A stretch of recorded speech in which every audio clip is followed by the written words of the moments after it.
All right, so today we're gonna we're gonna continue with the related rate problems, and I have a handout for you, not a quiz, so don't freak out.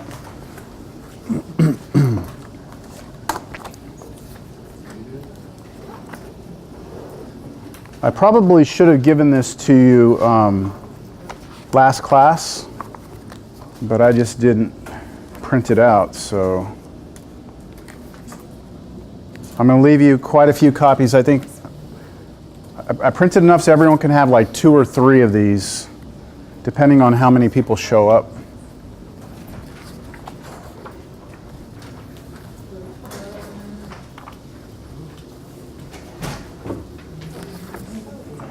Yeah, all of them agrees. She's like, I'm so happy now. Can I have this on the test? No, you can't have this on the test. Hey, show me the rules. So look, the handout that I just gave you is kind of a guide to help you on these related rate problems. This is pretty much what I did last time, but in more of like a table format that you can follow. You want to get to the point, you know, for the exam that you don't need that.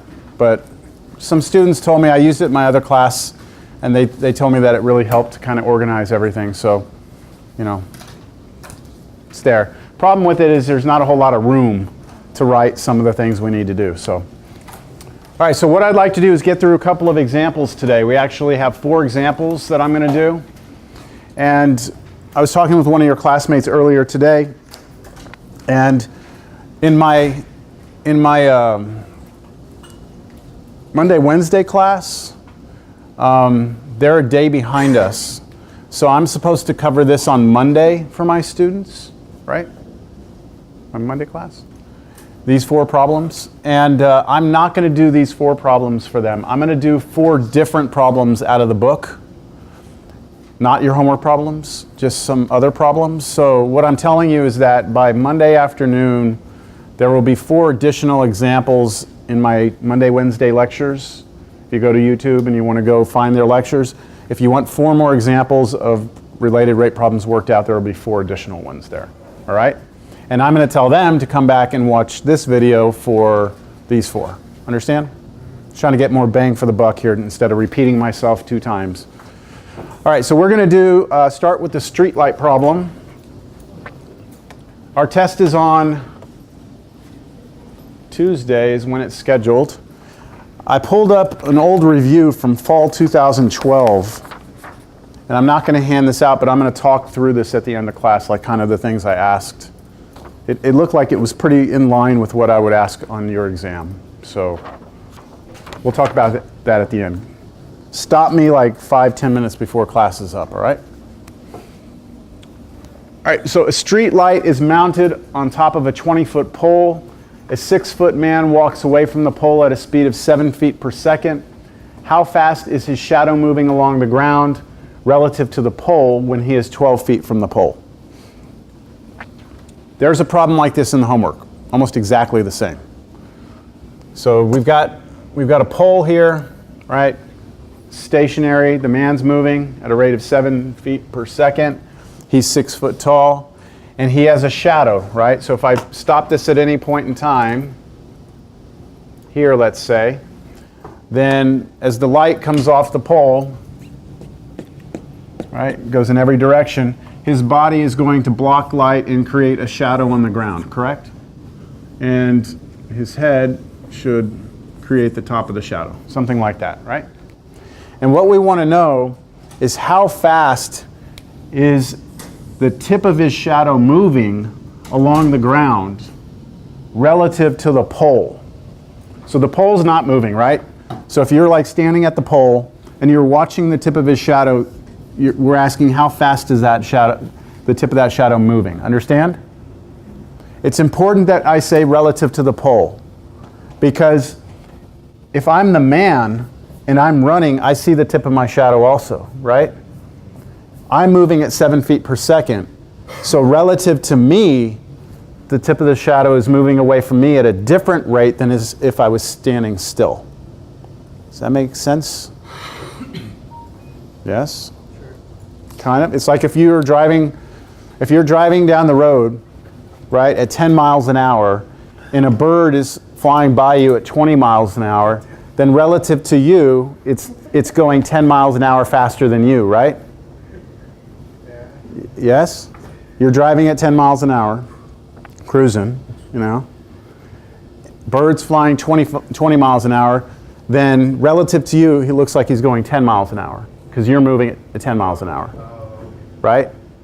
But if you were on the ground, he's flying by, he's 20 miles an hour. Understand? There's a difference there. All right. Is that going to come up? Well, you have to pay attention to the wording of it.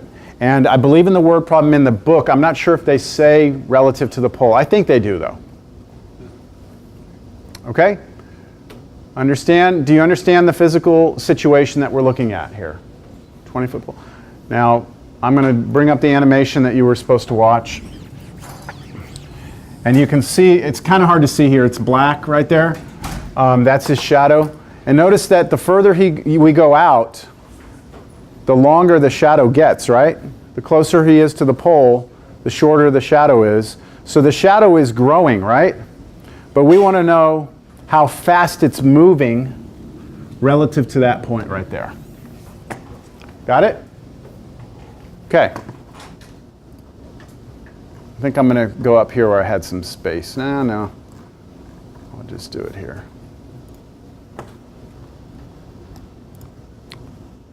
So on that little handout that I gave you, the order is a little bit different. And remember, when you do these steps for these problems, you do not have to go in any particular order, all right? You just kind of put information down as it makes sense to you.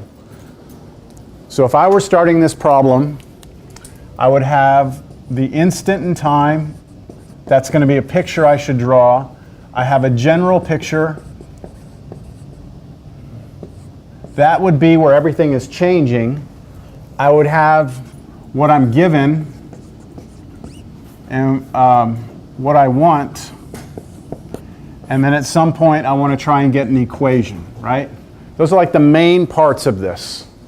So do you want to help me fill out anything here, like any part of this? We can try and do the general one. You want to do the general picture?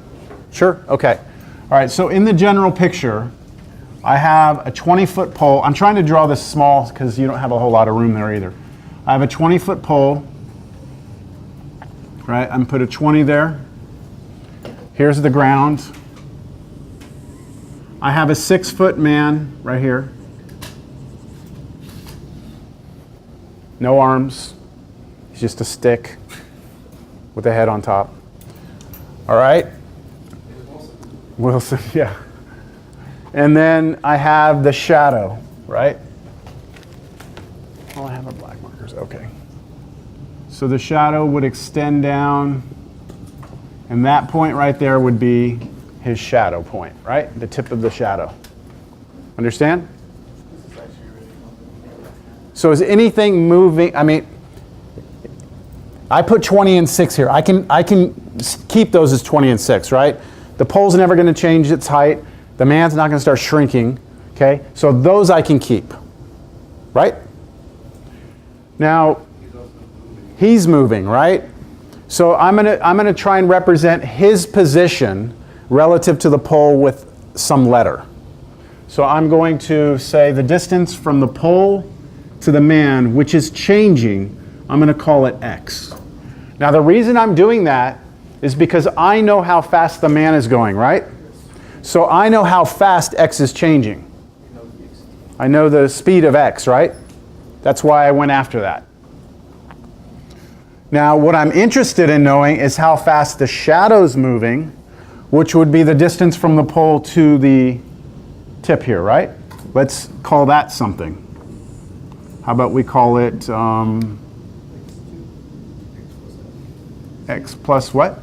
X plus S. X plus s. Then s would be what? This little piece right here? All right, I'll do that. If this is s, we can say that this is x plus s. Understand? This is the length of the shadow. This is the length of the person's position plus the shadow. I'm just going to show you another way you could have done this. Is you could have said this is x, and then you could have just called this s. You could have. The shadow is the distance from here to here, right? And then this would have been s minus x. These both would have given you the same result, just showing you different setups. You understand that? I'm going to stick with this because it was suggested. Yeah? Yeah? Okay. All right, what's next?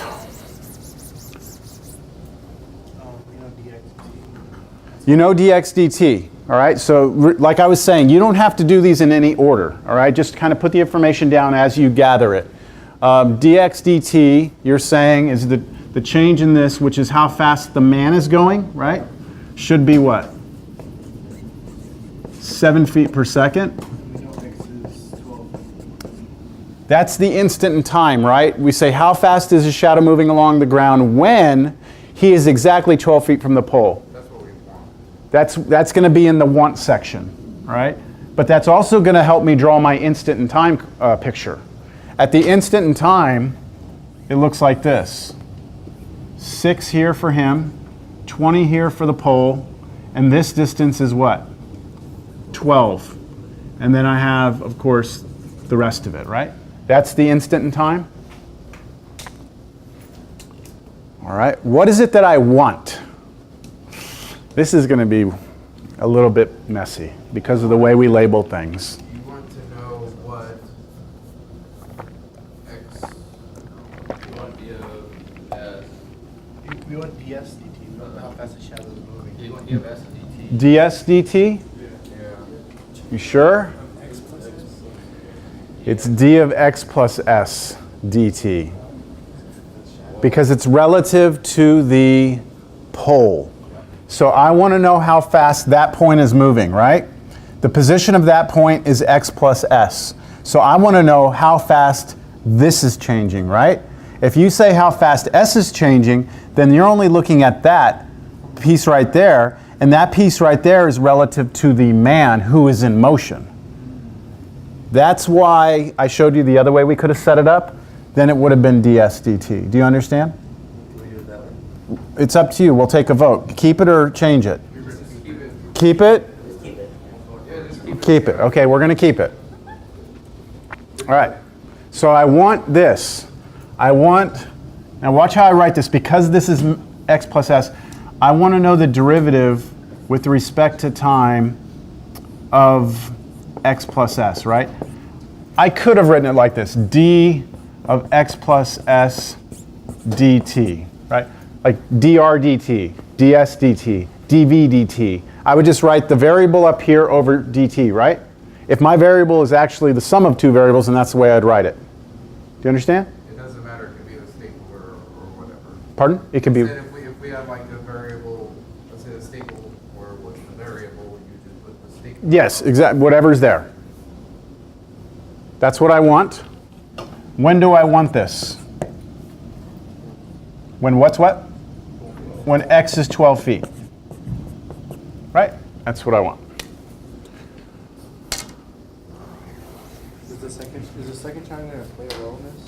Is the second what? Triangle? Everything's going to play a role. Yeah, not the instant in time. Is that what you're talking about, the second one? Or you're just saying like, do you see two triangles? Yeah, that's definitely going to play a role. All right, so I have what I'm given, dx dt. I have the variable x labeled. I want dx plus s dt, which is on my picture.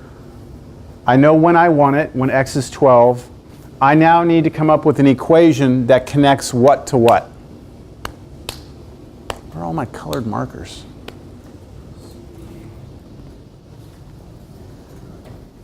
How do we do it? Do you remember?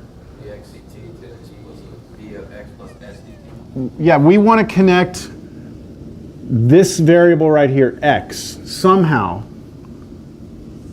to x plus s. When we were doing the problems last class, we had like dr dt was given. We wanted to know dv dt. So we had to come up with a formula that related volume to radius, right? So we'd use like the volume of a sphere. We did that last class. So what you do is you look at the variable here, and you somehow try and connect the two together. So from our physical situation, how are x and x plus s related to one another? I need an equation. Triangle? I heard triangle. What do you mean triangle? Pythagorean? Yeah, well, I was gonna say like 6 and S or the middle triangle portion of a bigger triangle. Okay, so you see two triangles here, right? And whenever we have two triangles, we can, especially when one is inside the other, then we can use this property of similar triangles. So you have to remember back into pre-cal, I'm going to draw right now two triangles. I'm going to come up with my equation, but to do it I'm going to draw two triangles. First triangle is going to be the big one.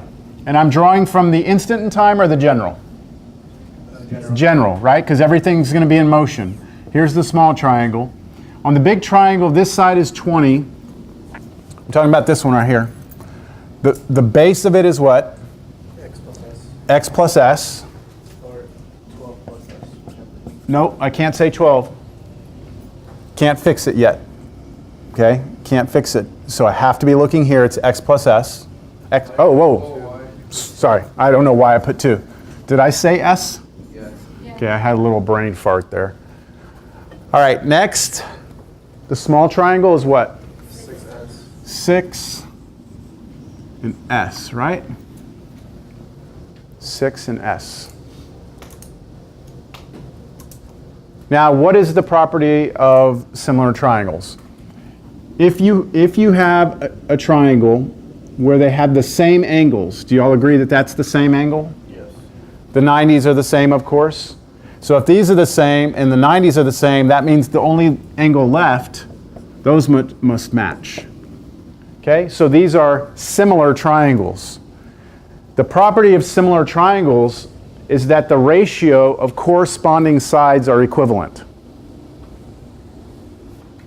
What that means, The angle on both sides, making the side side.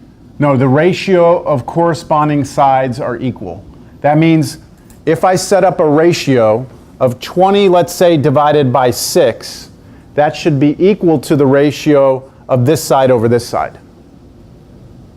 I could do it this way. The ratio of 20 over x plus s is equivalent to the ratio of 6 over s. I could do it this way. The ratio of s divided by s plus x is equal to 6 over 20. Corresponding sides set up a ratio that's equal to the other two corresponding sides set up in a ratio. Understand? So I can have some freedom right now in terms of how to set up the ratio. I'm going to do it in a way so that my variables are on top. That's the way I'm going to choose to do it. So I'm going to say this side over this side must be equivalent to what? 6 over, or it's S over 6. S over 6.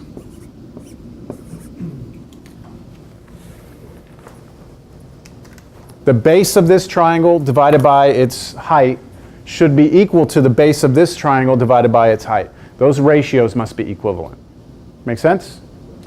Then I guess Russell wanted to Well, do we have an equation that involves x and s? Yes. Was that what we wanted? Yes. Yes, so I can differentiate this at any point in time. And if I differentiate this, I'm going to get out of it what? I'm going to get a dx dt out of this somewhere, right? I'm also going to get a ds dt out of this. But what I need is a dx plus s, right? Which we have.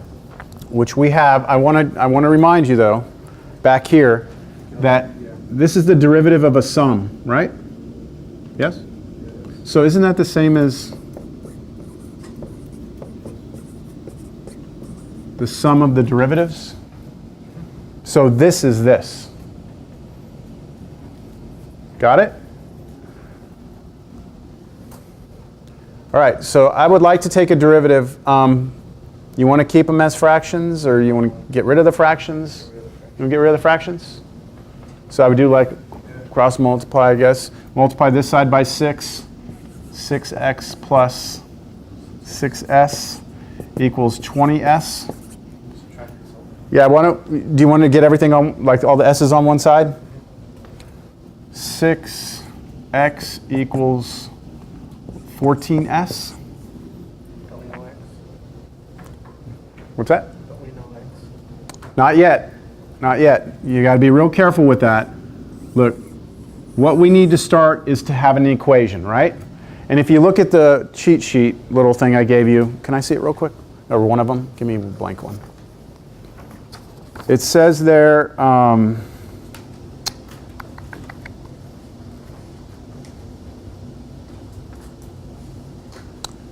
step 6, it says plug in constants to remaining equation for 5 for the exact moment in time. That 6th step comes after the implicit differentiation, which is step 5. The way you can remember it is when you go to take the derivative, things better still be in motion, because if they're not, then you're asking for the derivative of something when it's not moving, which is 0. All right, y'all good? I've looked at the physical situation. I figured out what I'm given, what I want. I've drawn similar triangles to come up with an equation that relates x and s together. I have it. Now I take the derivative of this with respect to time. Yep. And that's going to be a pretty straightforward derivative, isn't it? All right, so let's do the implicit right now. So the implicit part of this, and I'm differentiating with respect to time, right? This is just to remind you what I'm about to do. I'm doing implicit differentiation with respect to time of this. What's derivative of 6x? 6 dx dt. See, I intentionally am trying to trick you when I said, what's the derivative of 6x? Because I want people to say 6, and that way I can tell you, no, it's not, right? Because it is 6 if we're differentiating with respect to x, but we're differentiating with respect to time. So 6 comes for the ride. Derivative of x with respect to t is dx dt. 6 is there in front of it. What's derivative of 14s? 14 ds dt.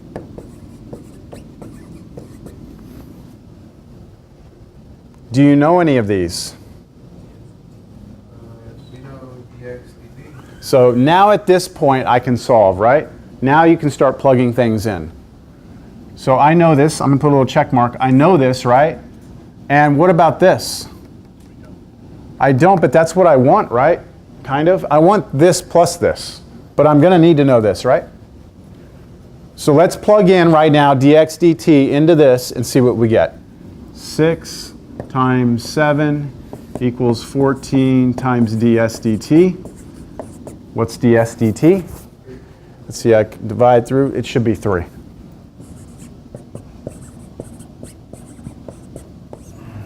Three what though? Feet per second. Because s, remember how I told you to do this? You look at the variable s. S is what in our picture?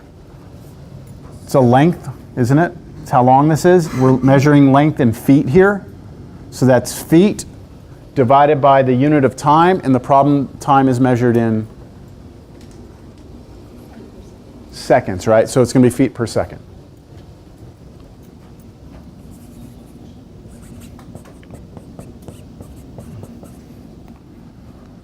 That's what ds dt is. Is that the answer? Am I done? No, because that's not what they were asking for, right? What they were asking for was what? dx dt plus ds dt. That's going to be 10. So the answer, the overall answer to the problem is that the tip of the shadow is moving at dx dt plus ds dt, which was 7 feet per second plus 3 feet per second, which is 10 feet per second.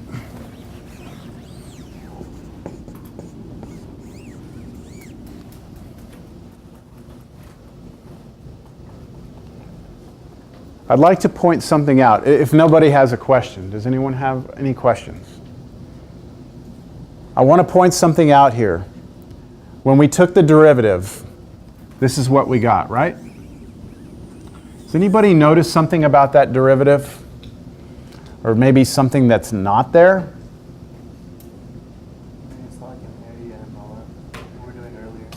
what were you were trying to do something earlier. I told you it was too early.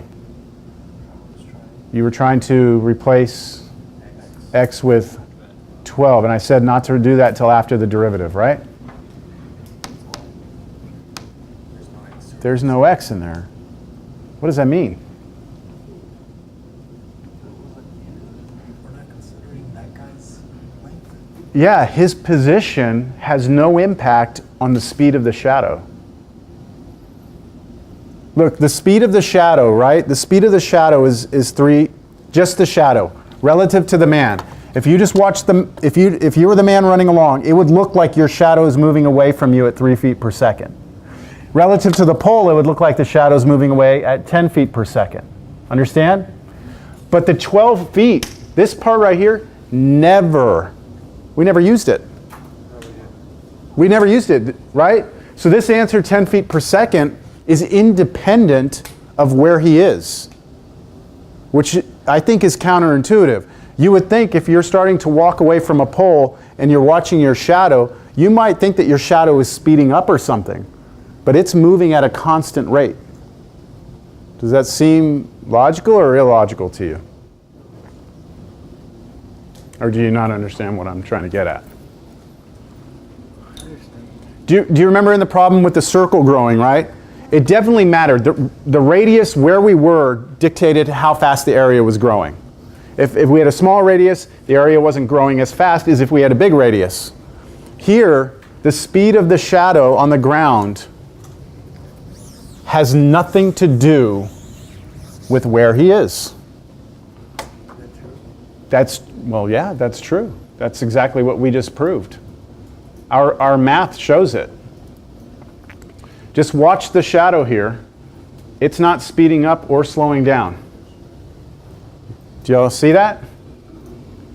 I don't know if it convinces you with the animation, but if I just move that along here, it's not speeding up. It's moving at the same speed the whole time. Now it's growing, right? It's growing, but it's not going any faster. Yes? Is that because our constant is the height? It just, I don't know how to explain it other than to say it's because the math is telling us that's what's happening. Well, I mean, your constant, Right? I mean, your constant is the speed of light, and you're moving at a specific rate. So. Yeah, I don't know. I think this is a good example of a problem where someone could have a really good argument, verbal argument with someone about, hey, look, no, it's got to speed up. That shadow has got to get faster and faster. Just imagine if you were like a mile away, like how long that shadow would be, right? It's got to get really far away from you, right? So you could argue, no, there's no way that shadow is moving at the same speed. And then someone else could say, yes, it is. It's going to be rooms, and you could argue all day long. At the end of the day, the math tells us that the speed of the shadow has nothing to do with the position of the man. And that's it. There's no arguing anymore. That's the truth. Yes. The length of the shadow does. The length of the shadow changes, yes. But the speed at which it's moving across the ground is constant. And this is the beauty of mathematics, is that there are some things that happen in the physical world that are counterintuitive, that go against what we think would happen. And then the math just settles it. You just say, look, there's no arguing. There it is. That's what's happening. I'm going to do an example later on this semester. But I'll plant the seed in your mind so you can at least think about it between now and then. And I will not tell you the answer. Don't ask me to go into this any further. But just a problem that's counterintuitive. All right? So we're going to have arguments both ways. We're looking down on a race. There's a car. There's a car. Car A and car B. That's the starting line. Here's the finish line. We start the race. They both take off. Okay? Racing down track. Who cares what happens? Okay? At the very end, it's a tie. Okay? Exact, perfect. This is a theoretical question, all right? They start at the same place. They end at the same place. They tie at the same time they get to the end. Here's the question. Is there is there a speed that they both have to travel? Like, is there some speed that they both have to go? No. So I'm looking down, I'm driving, right? And my speedometer is doing different things, right? And then car B, their speedometer is doing different things. Averagely, yes. My question is there a speed that they both had to go? I say No? Averagely, yes. Like, I'm just going to make up the speed, 40 miles an hour. Like, is there some speed, 40 miles an hour, that they both had to go 40 miles an hour? Oh, okay. At one point. What's that? Like a minimum speed? No, just a speed. They could You both- said, they- you said they're racing, say it again one more time. They're racing each other. No, They I know, start. but you didn't specify as to whether or not they're racing on the same track. Oh, yeah, no, this is the same track. They're right next to each other going down the track. Well, Right, side by side. Okay, well, they don't have to be going. Okay, let me rephrase it. Is there a speed that they both must go at the exact same time? Yes, sir. No, no. Maybe the same average speed, but not the same exact speed. Okay, so is there some point in time in the race, guaranteed, at some point in time in the race, if they both look down the speedometer, it says the same thing? Yes. Oh, yes, yes. Yes. So you're telling me there has to be some point in here, same at the same point in time, that they both happen to be going the same speed? Yes. Because they have to start out somewhere. Okay, so this is the debate we could have. Someone could argue yes, someone could argue no. Well, if they win somewhere, they have All right, to have some sort of law. you got a couple of weeks to think about it. Come up with a good argument. Next question, conical cup. This is a famous, all these problems I'm giving you are famous problems for this section. I used to call this the, well, I won't tell you what I used to call it because we're on camera. But we'll just put it this way. A funnel is being filled with liquid, right? At a certain rate. And what we're interested in knowing is how fast this fluid is coming up at a specific point in time. So from the video, what I showed you, I mean, I'm pouring in at a certain, in the beginning it fills up faster, right? Because there's less volume down there, but as it goes up, it spreads out, so it takes longer to come up. Do we all understand that physical situation? So a conical cup is 4 inches tall, 6 inches wide. Water is being poured into the cup at a constant rate of 2 pi cubic inches per second. Someone's pouring this in at a constant rate. Bless you. How fast is the water level rising when the water is 1 inch from the top of the cup? So at exactly a moment when it's 1 inch from the top of the cup, how fast was that water coming up the cup? So at 3 inches each. Pardon? So at H, there's equal 3 inches. Yeah, we're gonna have to take a look at that.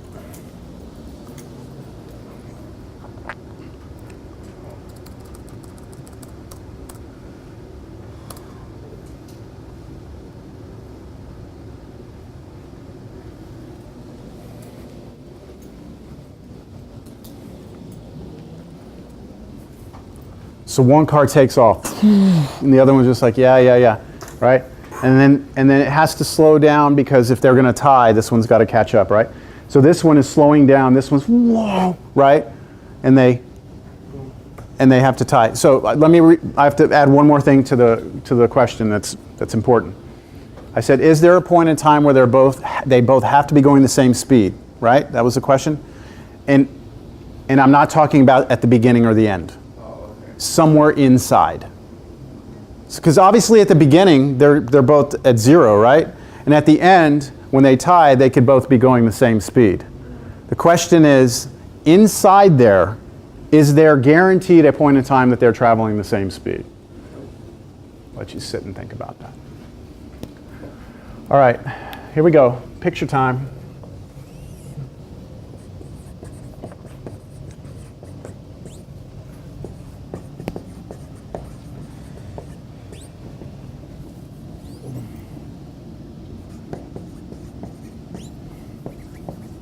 All right, what would you like me to put in here to start this?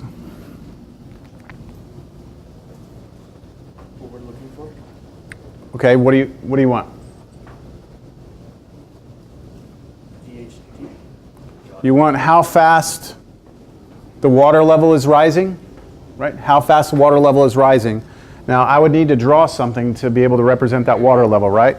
So you ready for me to draw a cup? All right, or a cone? All right, so here we have the cone.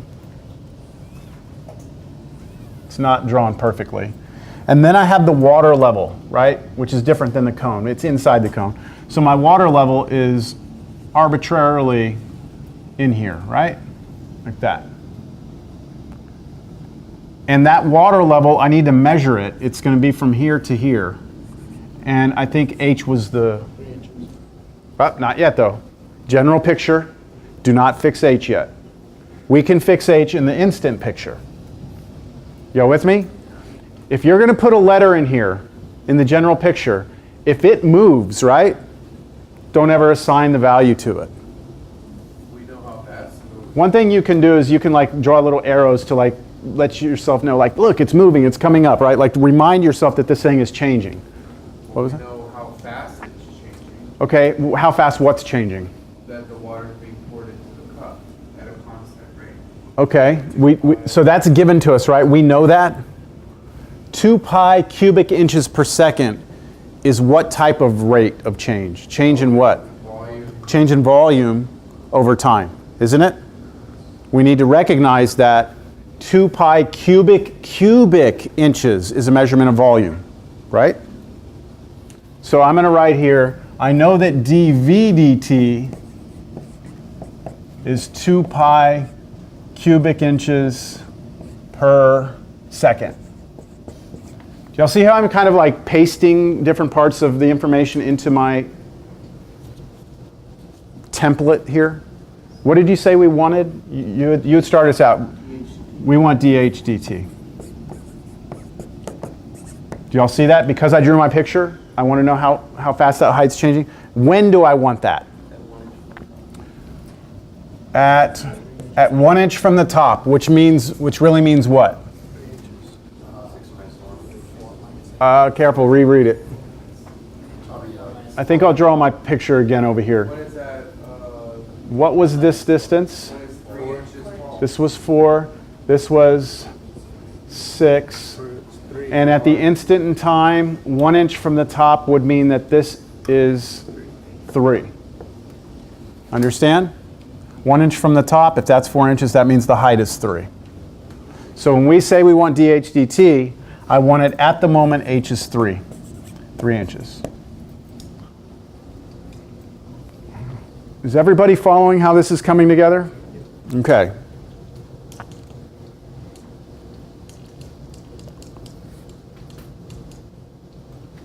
Also, on this general picture, could I do this?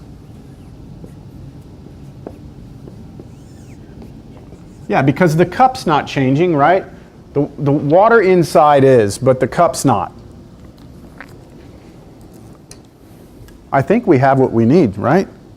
I mean, I have what I want and what I know, and I can somehow connect those two together. So do you have an equation that will connect the volume of what? The cone. Of the cone. Which part of the cone? At 3 inches. So the, No, you're fixing it again. At the given volume. We want a formula, an equation that relates the volume of this piece of water at an arbitrary height. Not over here, okay? We want a formula that we can allow to move. So can we find a formula for the volume of that chunk of water in there? And hopefully it'll have H in it. So you look on your formula sheets and you find a formula for the volume of a cone. The volume of a cone is 1/3 pi r squared h. That's the formula for the volume of a cone, a right cylindrical cone. Are you happy to see that formula? Yes. Why are you happy? there's an H there. There's an h there, which I know when I take a derivative I'm going to get dH dt, right? And that's nice because that's what I want. You're also happy because you see a V there, right? Because you're going to get dV dt in there, and you have that information. And we know what the radius is too. You do, but if I take the derivative of this, I'm going to get a dr dt, right? You don't have to do that, because R is a constant. We know. R is not, nope, nope. Oh, I'm going to, okay. it's about to make this bloody. Look. What we'll do is we'll set up like an electric shock treatment.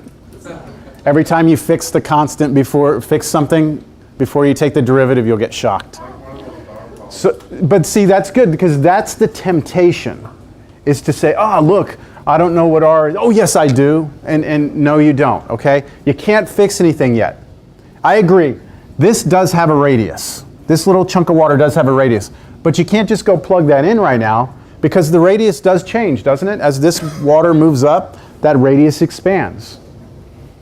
So what's the moral of the story here? We're happy, we're smiling. We're happy, we're smiling. We're not happy. Because R is changing, and dr dt is going to come out when I take the derivative of this. And I don't know anything about dr dt. Do you agree? Yes? I'm going to get around that, though. And the way I'm going to get around it is looking back at this cone and realizing that as the height changes, the radius changes also, right? But there's some, it's not just random. I mean, there's some sort of pattern to it. Like if the height goes up by a certain amount, the radius must change by a certain amount.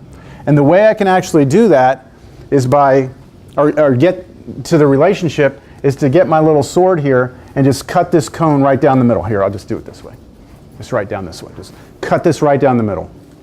All right? And the water's frozen right now, so it's not going to come pouring out. And I can look at that cone from the side, just like a cross section.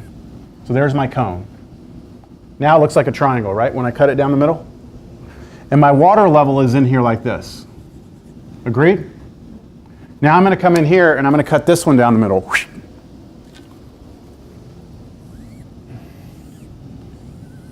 And now I have this.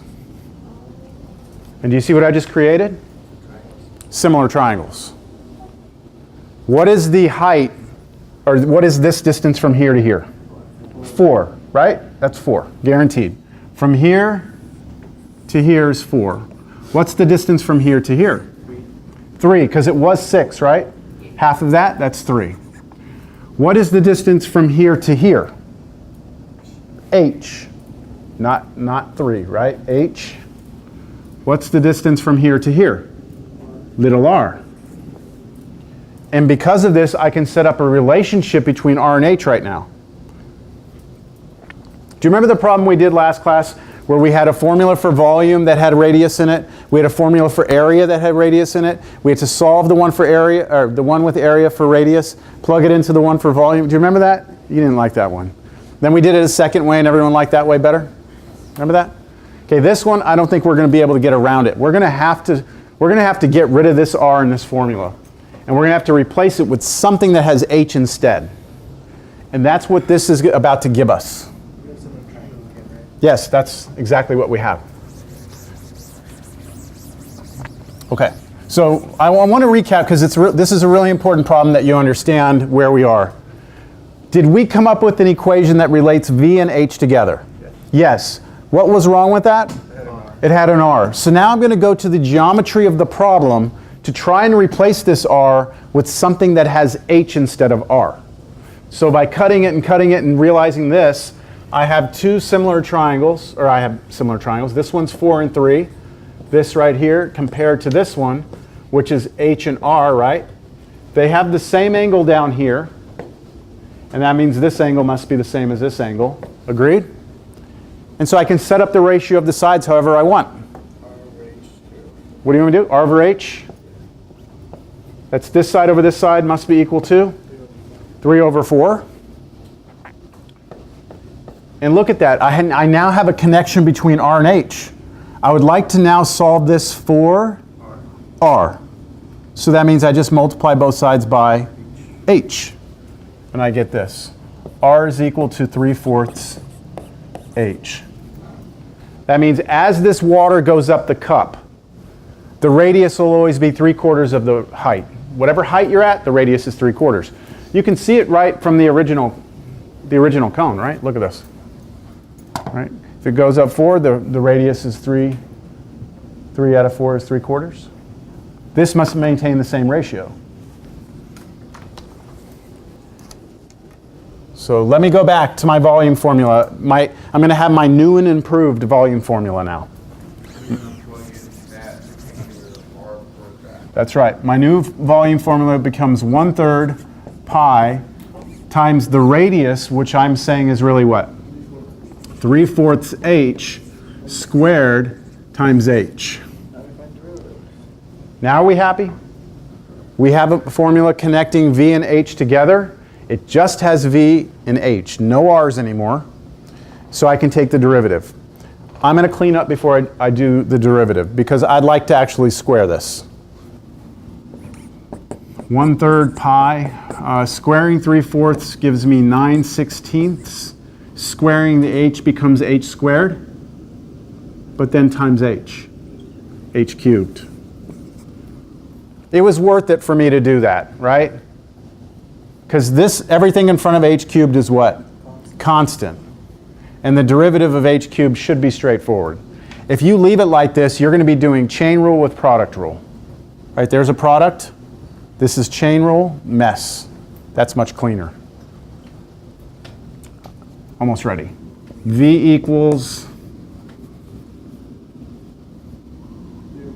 3/16 pi h cubed. I think that is the most attractive looking formula out of all of them. I just did that, right?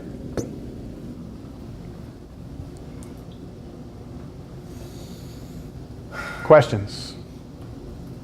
Implicit differentiation now with respect to time. Okay.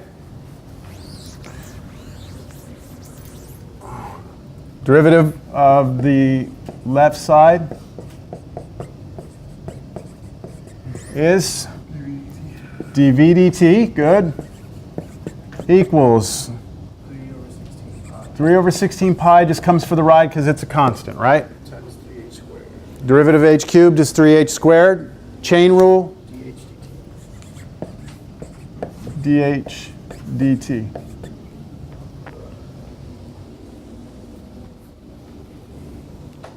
Is that all right?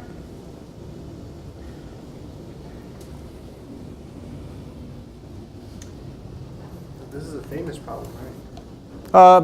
These are standard problems. Standard problem. Standard in terms of like everyone who's taken Cal 1 in related rates remembers the cone, you know, the cone filled with water problem, or the Similar triangle. yeah, because what we're trying to do is show you the variety of formulas that you're going to be using. Similar triangles here. We had Pythagorean last class. We had some trig stuff last class. We had areas of circles, volumes of spheres, areas of spheres, right? Like everything is on the table as far as formulas. No questions on that derivative? Okay, after I do this, I just take a quick look, make sure I can figure out what everything is. Do I know dv dt? Yes. Constant, constant, constant. Do I know h at the particular point in time? Now I can say that's 3. dh dt is what I'm looking for. So I'm there. So now I solve it. So dv dt was 2 pi equals, I do want to kind of put this together right here. That's 9 pi over 16, isn't it? 9 pi over 16. And then h, which was 3 squared, then dh dt here. Good? And now it's just arithmetic now, right? What I like to do when I see like a pi here and a pi there on both sides like that, I just divide both sides by pi. And that way I don't have to mess with it. That's fair? That's a legitimate move.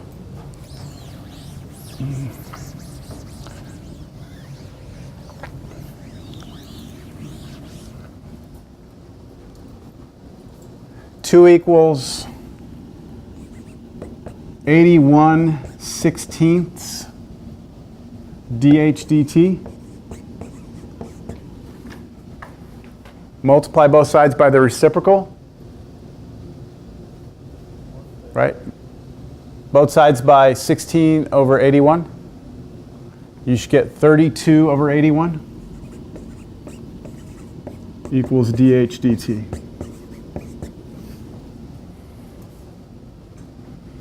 What's that measured in?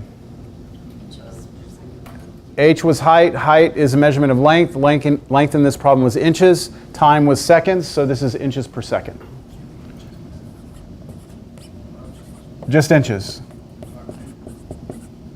That's what I'm saying. When you measure height, it's a length, right? So you just say inches.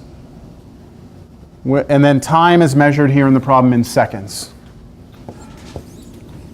Now, what is that as a decimal? I don't know. Did you type it in? Point 4 something? 0.395. 39, close. 39 something. 395. 395 inches per second. So that's not very fast, right? At the moment that it's 3 inches from the top, it's coming up at a rate of 0.395 inches per second. Y'all with me? Take a quick look back for a second. Here the height was 3, right? If the height was 1, would it be coming up faster or slower? When it's down towards the bottom, isn't it coming up the cup faster? Watching this formula right now, what would happen if I changed the height? That's where we plug 3 in, right? If I plug in a 1 here instead, then this does not become a 9, right? This side does not get bigger. So when I divide through, right, this side is not going to get smaller, it's going to be bigger. Does that make sense? Instead of dividing both sides by 9 here, you would divide by 1, so this side would stay bigger, and that matches what we would think, that the rate would be faster. It is. It actually is really cool if you look at it that way. Take this right here. Take this. If I go dv dt again, equals, let me clean it up, 9 pi over 16 times h squared times dH dt, right? That's what this was. And then we plugged 3 in, didn't we? I'm not going to plug anything in. I'm just going to solve for dH dt. dv dt over 9 pi over 16 times h squared equals dH dt. All I did was divide both sides by this big chunk. Can you see from this that if the volume is changing at the same rate, so if someone's pouring water in at the same rate, if that's a constant, then if I let h get big, this gets small, right? Yeah. But if I let h get small, that gets big. So the smaller h is, the faster it's coming up. The bigger h is, the smaller it's coming up the cup. It's an inverse relationship, and you can see it right there. All right. How are y'all feeling? Have I told you all about the cartwheels? Did I ever tell your class about the cartwheels? No? I've never been able to do a cartwheel. And there are times in my classes where I wish I could just do a cartwheel up here. Just to get people like what the hell, he's doing cartwheels. Just to like wake people up. Like, you know, y'all look kind of like it's the end of the week. It is the end of the week, right? Oh, that's what it is. I just wish sometimes I could just do this really badass cartwheel through here. Maybe like 2 of them, 2 in a row. And just be like, and then everyone's like, I don't know, maybe it'd wake you up. So I told my daughter about this. She's 7. So a year ago, she couldn't do a cartwheel for her life. We put her in gymnastics, and now she's doing like all these crazy cartwheels, and I'm just so jealous of her. Every time I see her, I'm just like, you're doing it on purpose. You know I can't do that. It's too late, man. It's too late. Those days have gone. Those days have gone. The window of opportunity. Oh, what's the worst that could happen? I'll tell you right now. All right, we're going to read this problem before we look at it, just because everything I've given you up to this point, I've cheated by showing you the picture ahead of time. I know if you watch the video, you already know what's coming here, but a runner sprints around a circular track which has a radius of 50 meters. She runs at a constant rate of 7 meters per second. Does that seem fast? 7 meters? It's 20, that's like 21 feet. I think that's really fast. 21 feet per second is. Well, look, let's see. The world record, right, for the 100 meters is about right under 10 seconds.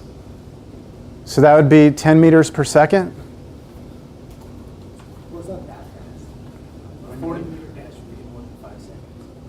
Yeah, but she's just cruising, you know? She's just running around track. She's not sprinting. She's 7 meters per second. Runner sprints. Sprints. Okay, I don't know. All right, whatever. We could lower that number to make it more realistic. That's okay. All right, she's running around, right? Her friend, which is more like a stalker if you read the rest of the problem, her friend is standing at a point 100 meters from the center of the track, just watching her. How fast is the distance between the two changing when the two are exactly 120 meters apart? I thought it was a circle. What do you mean? It's a circular track. It's a circular track. Standing outside of the track. Yes, she's not on the track. She's in the middle of the track. No, Outside of the track. 100 meters from the center of the track. So look, let's draw the track first. I'm going to do all the general and instant stuff first, but let's just try and get it. We've got a track, circular, 50 meters. She's running around. She has a friend who is standing. I don't know. Let's just put a question mark. We're not quite sure if that's really a friend or not. Somebody is standing there 100 meters from the center of the track, which could be Not the center, I guess. anywhere on a circle 100 meters away from the center, right? So I'm going to be clever about it. I'm just going to make it just come out horizontally, just straight out this way. I could have gone straight up, right? I could have gone straight out this way. I could have gone at an angle, but that satisfies the conditions, right? She's running around. She has a fixed speed. And if I were to connect the two together, here she is running. If I were to connect the two together with a rope, then as she moved, the length of that rope would change, right? And it says, how fast is the distance between them, which is also that line segment, how fast is it changing when they are exactly 120 meters apart? So we have a circle and a triangle. So where on this picture would she be 120 meters away from this person? Could it be over here? It could be anywhere. Well, not there. It'd be the high. What's the difference from here to, what's the distance from here to here? 50. What's the distance straight across all the way to here? From here to here is what? 100. So this is another 50 right here. Do you agree? From here to here? From here to here is 50. So 120, she wouldn't be over here, would she? She'd be somewhere on this side. So it's probably going to happen like over here or possibly right across down here, right? There's two places where she would be 120 meters. Agreed? All right. So if I draw this line and I connect it, that would be the instant in time, wouldn't it? But in general, the picture looks like this with that line segment. Agreed? Yeah? Yeah? All right, now I'm going to start over and I'm going to start to try and put the information in here. What's the instant picture, the general picture, what we're given, what we want to know. What's the equation? Instant. General. You know what, I think I'll do it this way. I'll put the general one down here. What we know, what we want.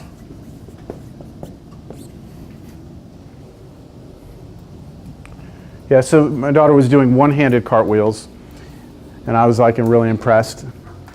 And then she's starting to do her cartwheels the other way. I guess you have like a strong, like a left-handed, right-handed thing, like you do your cartwheels a certain way.